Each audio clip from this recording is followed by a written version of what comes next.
Welcome back to the Leadership Forum, a space where corporate leaders share insightful takes on the human side of ingenuity. I'm Saquib Vali, explorer. Say hi to the future.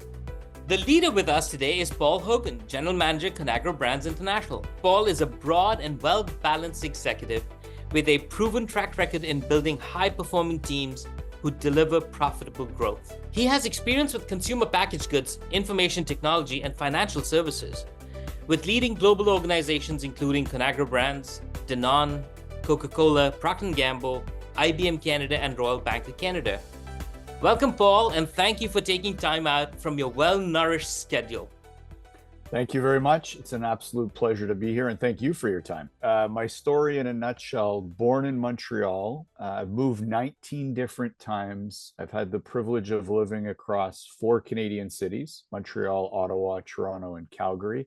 And I share that as an opening because I think that's really shaped who I am, allowing me to seek out new experiences and be open-minded. I actually grew up in a banking family. Both my parents worked at the Royal Bank. My father worked there for 39 years and actually did some pretty important things. And I really love financial services, being surrounded by that. And I had the privilege of working there as a student when I was young, as an intern in between education stints. And I really thought I would stay in the industry. And in fact, when I graduated from the University of Ottawa, it turns out there just wasn't roles available either in Ottawa or elsewhere.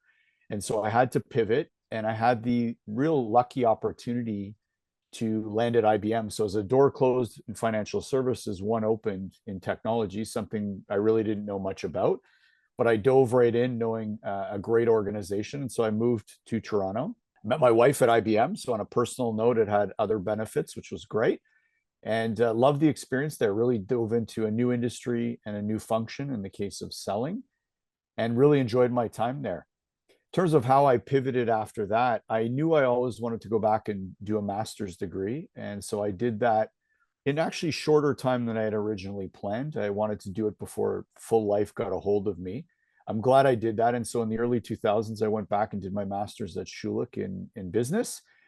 And that's how I ended up in CPG and with Procter & Gamble. And it was a little bit by accident. It's not like I was seeking that out. I had other opportunities in financial services at that time and consulting. And in the end, I really liked what I had heard from Procter & Gamble. I knew enough about the organization, what a great spot it was.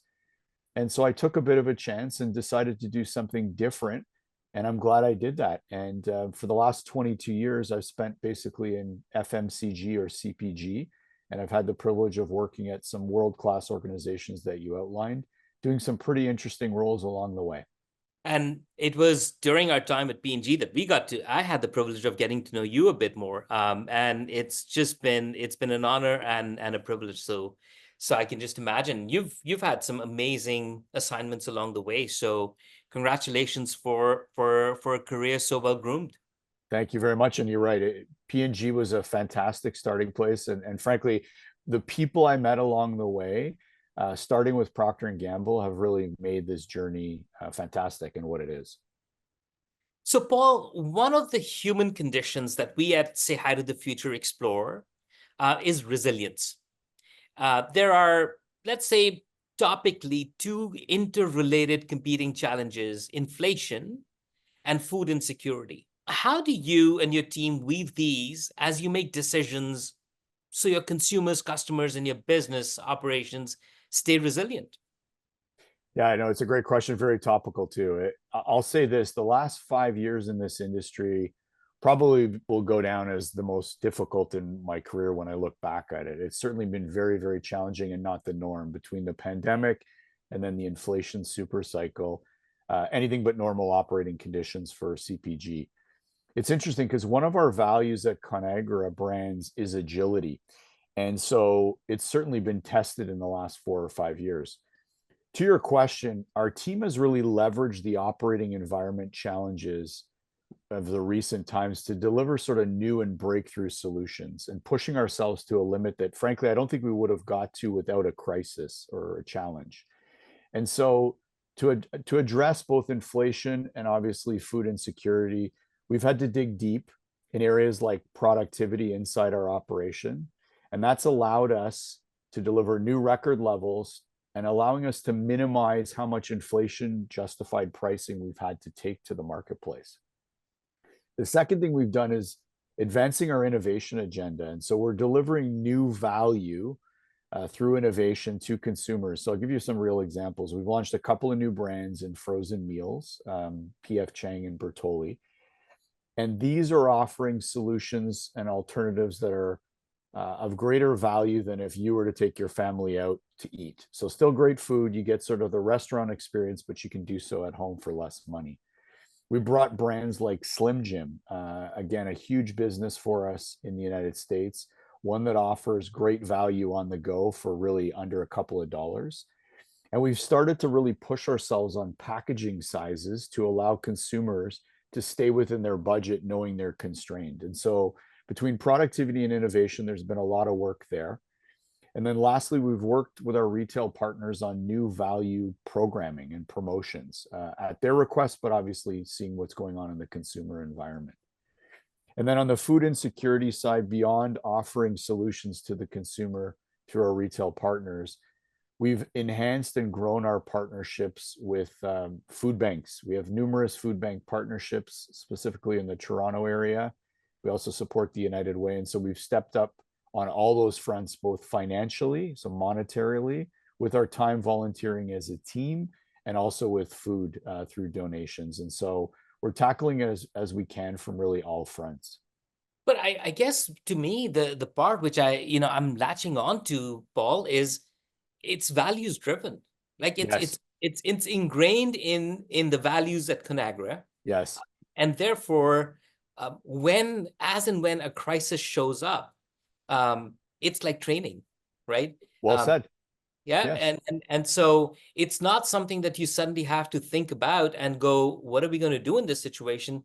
It's like the training wheels just come off, and immediately people start cycling into that motion. Right. No, I think that's actually very well said. I think because it's ingrained in our values, it's allowed us to respond well.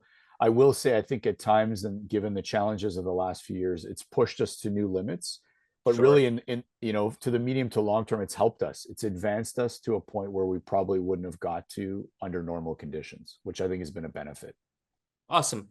I'd love to get your leadership take on Ingenuity, and more importantly, the human side of Ingenuity as it relates to you, your organization's success. What's your take? When has it worked well? When has it not? What have you learned along the way? Love it. So I love this topic. Ingenuity, in my mind, is fundamental to delivering really new ways of working and new ways of operating. In my mind, it leads to breakthrough business solutions that will drive value.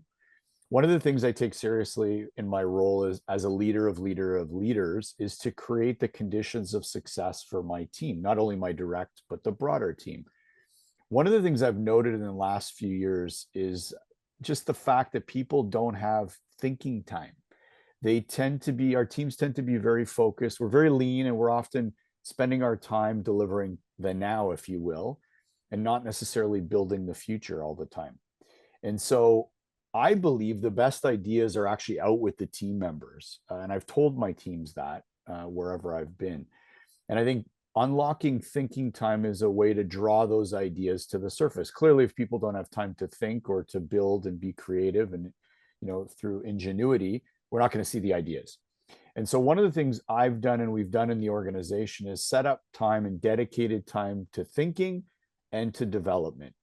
And we've done this purposefully because we've noted that people didn't have time, or wouldn't always prioritize it consistently across the organization. So we've carved out thinking time for folks on Mondays and Fridays, typically the days we work remotely. And we've also set up quarterly development days to allow people to learn and grow and ensure they're spending the time in developing themselves. These have been actually a positive step in our organization of building our future through new ideas. And that's helped us develop new improved ways of working, in some cases, new innovation and product ideas, and just other ways we can partner with our stakeholders. As it relates to your question on not working, there have been times we've tried to apply, call it this ideation working, when we were in a point where we needed prompt, decisive action. And I can tell you that didn't always work. Ideation, creativity in those circumstances sometimes hindered what was needed at the time. We've tried sort of a fast ideation or speed dating in those cases to try and come up with quick solutions. And I will tell you, in that case, it didn't work.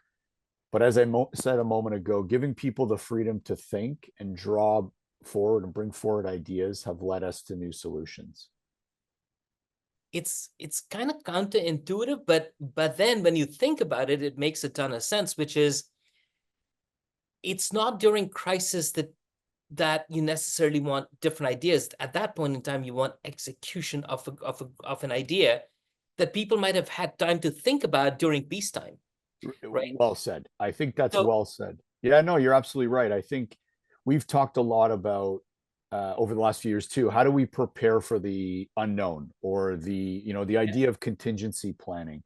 We talk about filling the funnel with new ideas at all points because we know things are always going to happen, and therefore you kind of go to the drawer, to use the analogy. You pull out the list, and then you start firing away and executing against those when needed.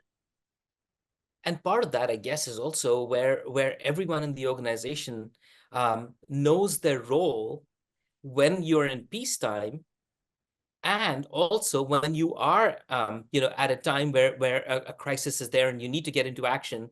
Then just everyone having clarity of role, I think, must be going a long way as well. No, well said. I think you're absolutely right. Sort of the clear roles and responsibilities where decision making lie.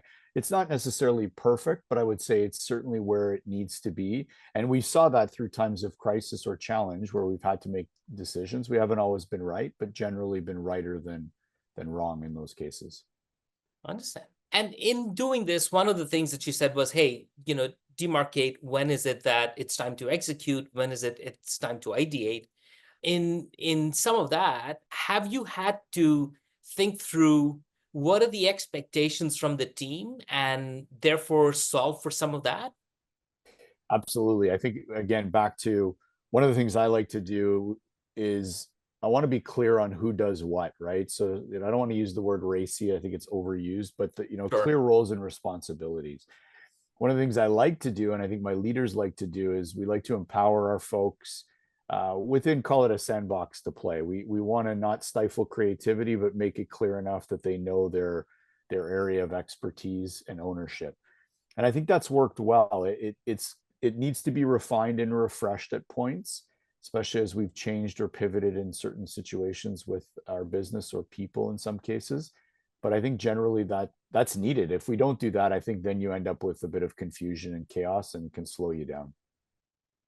And so, in your specific role, which is not necessarily the case with a lot of other CEOs necessarily in Canada, you have this really cool international operations under your belt.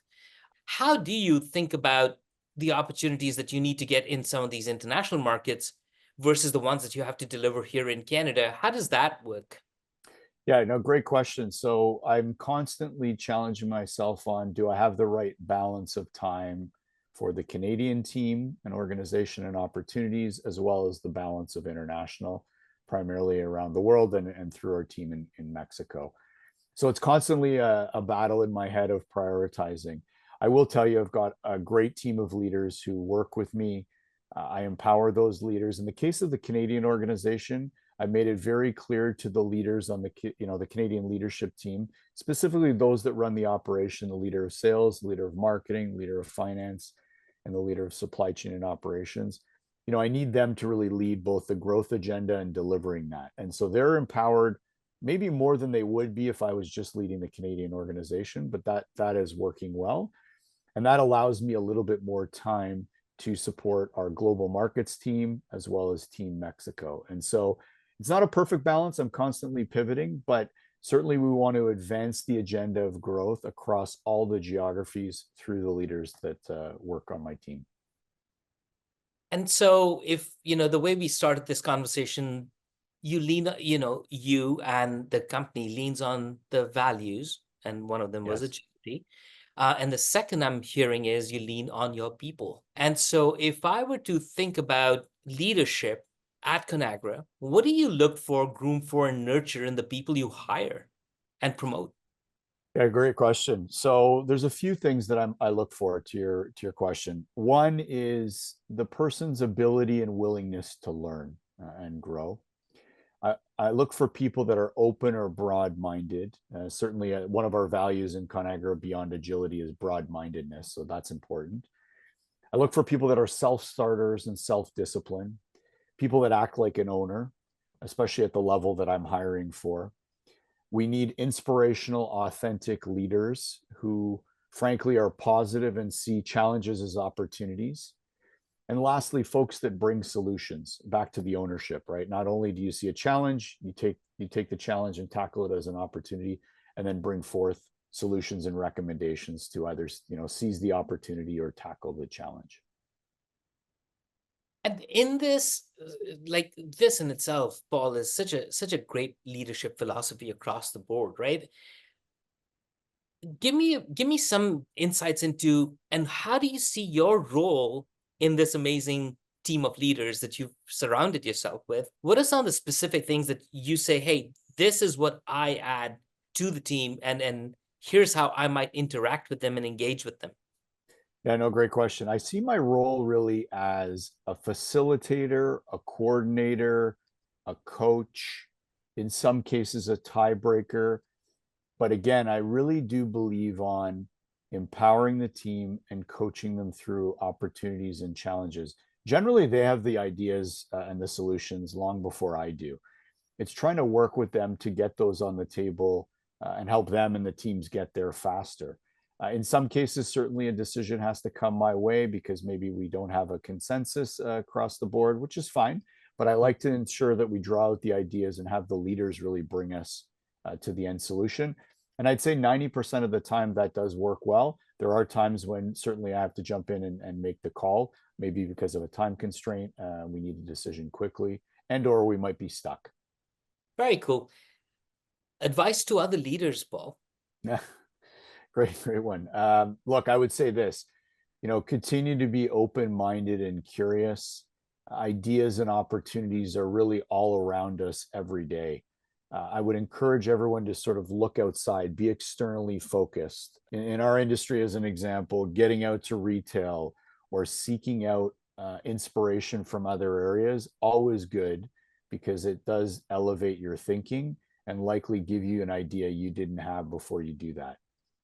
Second one is really, make time to sharpen your saw. So the idea of continuously learning, something that we don't always do. We deprioritize this, especially with busy roles, but I think it's important that we invest the time along the way to continue to grow. I would encourage leaders to try new, different experiences that challenge yourself, potentially strengthen your leadership, and broaden your view. Not always easy to do. It could be a project, it could be anything, but I would encourage people to try new things, a little bit out of your comfort zone so that you can really continue to grow. Cool. Do you still do store checks? I still do. Of course I do. Yes, I do store checks.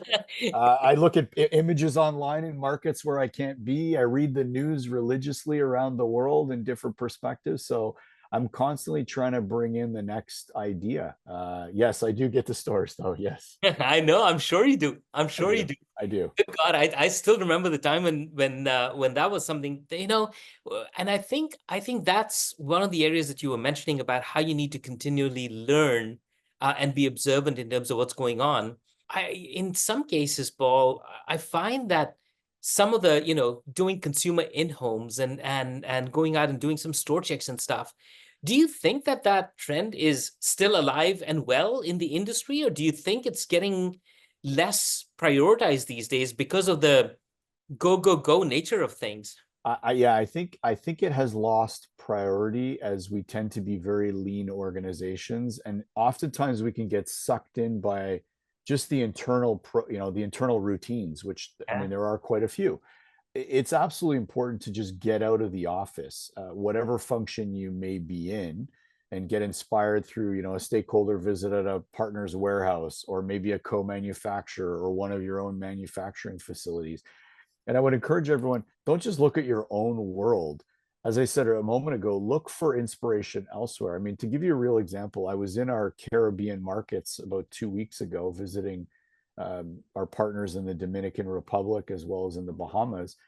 And I was telling them when we were walking a store, I was actually looking less at our portfolio and more at inspiration at some packaging for others, how they do graphics, certain displays, just, seeking any inspiration from all angles because, that's the opportunity when you're out there. And I'm giving a store check example, but that can be done with anything, agency partners, through media. I mean, you name it.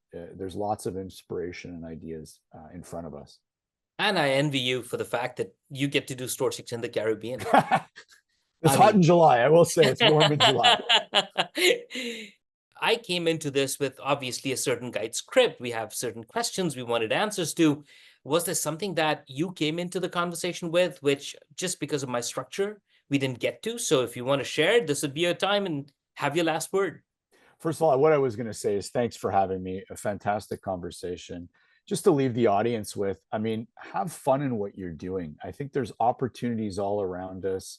We need leadership out there in our world, not only in our industry, but there's tons of opportunities to make us a better set of workers, people, culture, and ultimately business, or whatever aspect you're touching. So bring enthusiasm, open-mindedness, and frankly, be a leader in what you're doing. And that gets me excited for the future. For sure. Paul, thanks a lot for sharing your insights. Our our listeners and our viewers would love to hear more from you. So we'll tag you and Conagra Brands in our show notes. Thank you very much. Appreciate the time.